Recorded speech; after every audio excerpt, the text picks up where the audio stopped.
Propaganda ou Comment manipuler l'opinion publique en démocratie par Edward Bernays, 5. L'entreprise et le grand public, suite. L'homme d'affaires est désormais responsable devant le groupe social. Il ne s'agit pas de le présenter sous un faux jour, à grand renfort de publicité, d'en brosser un portrait flatteur pour le grand public des consommateurs, mais simplement de trouver les modes d'expression adéquats pour décrire sa personnalité.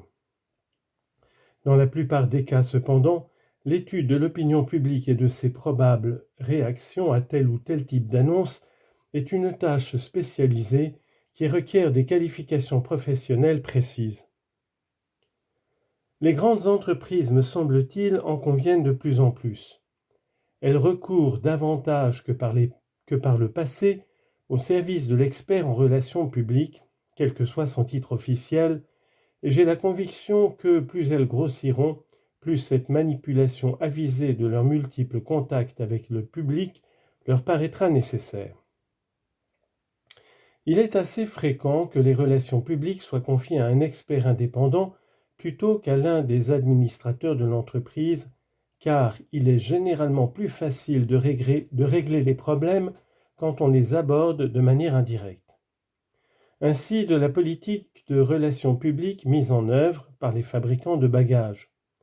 Elle fit apparaître que l'attitude des sociétés de chemin de fer, des compagnies de paquebots et des gouvernements étrangers propriétaires de lignes ferroviaires était un facteur à prendre en compte dans le transport des bagages.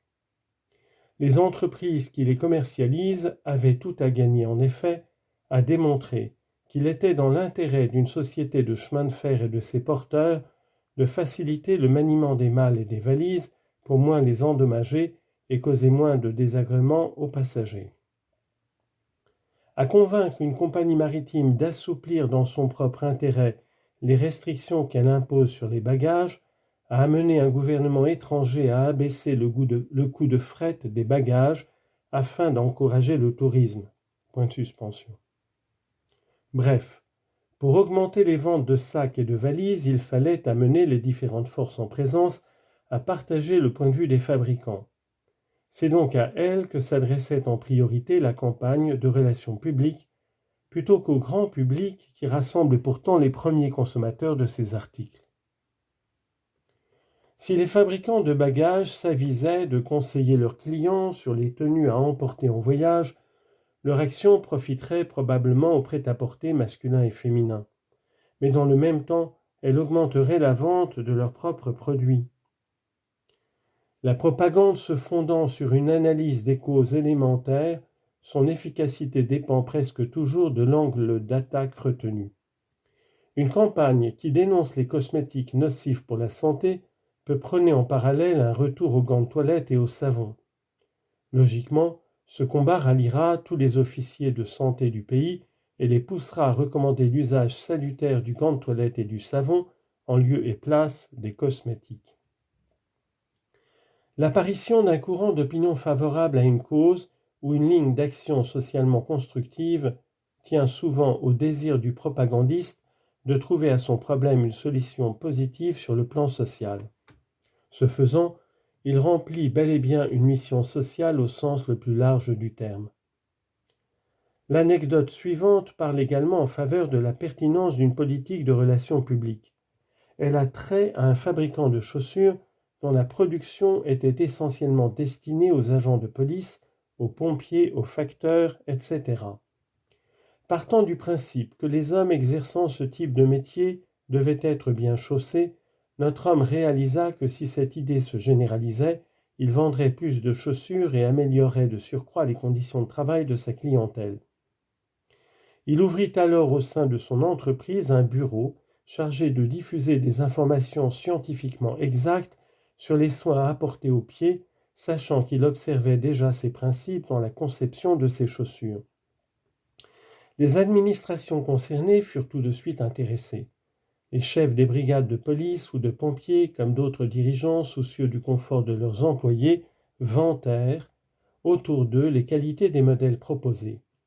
L'entreprise y gagna en réputation et réussit à écouler plus facilement sa production. Le principe voulant qu'il existe un commun dénominateur entre les intérêts du vendeur et ceux des acheteurs peut être décliné à l'infini. Samuel Insull, un des magnats les plus respectés de l'industrie ferroviaire, affirmait: peu importe le capital dont vous disposez, les pourcentages que vous pratiquez, le fait que la situation soit plus ou moins favorable à votre activité, si vous n'avez pas derrière vous une opinion publique prête à vous soutenir, vous courez fatalement à l'échec. Feu Elbert H. Gary, qui fut président de la Compagnie américaine des aciéries, était du même avis. Citation: à partir du moment où vous avez le grand public derrière vous, disait-il, il devient possible d'envisager une expansion constructive. On néglige trop souvent cet élément vague et intangible, et ce faisant, on s'expose à la destruction. Fin de citation. L'opinion ne réprouve plus, comme auparavant, les fusions des grandes entreprises. La censure de la Commission fédérale du commerce choque nos compatriotes. Ils ont fait casser plusieurs lois antitrust au motif qu'elles entravaient le développement économique. Ils soutiennent les grands trusts et les fusions, objet de toutes les critiques, il y a seulement 10 ans. Si le gouvernement autorise désormais des regroupements très larges entre différentes unités de production et de distribution, comme on le voit notamment avec les compagnies ferroviaires ou les services publics, c'est parce que la voix des représentants du peuple reflète l'opinion publique désormais favorable à la croissance d'entreprises industrielles gigantesques.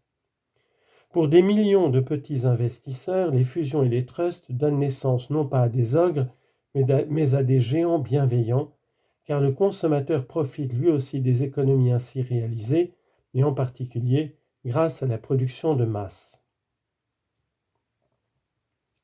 Ce nouvel état d'esprit est en grande partie dû à l'usage délibéré de la propagande, entendue dans son acception la plus large.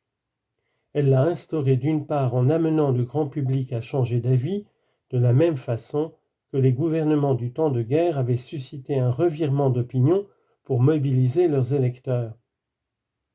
D'autre part, en transformant la nature même de l'entreprise. Une cimenterie travaillant à titre gracieux avec les commissions de la voirie soutient en réalité des laboratoires de vérification et garantit ainsi à la population la bonne qualité des routes.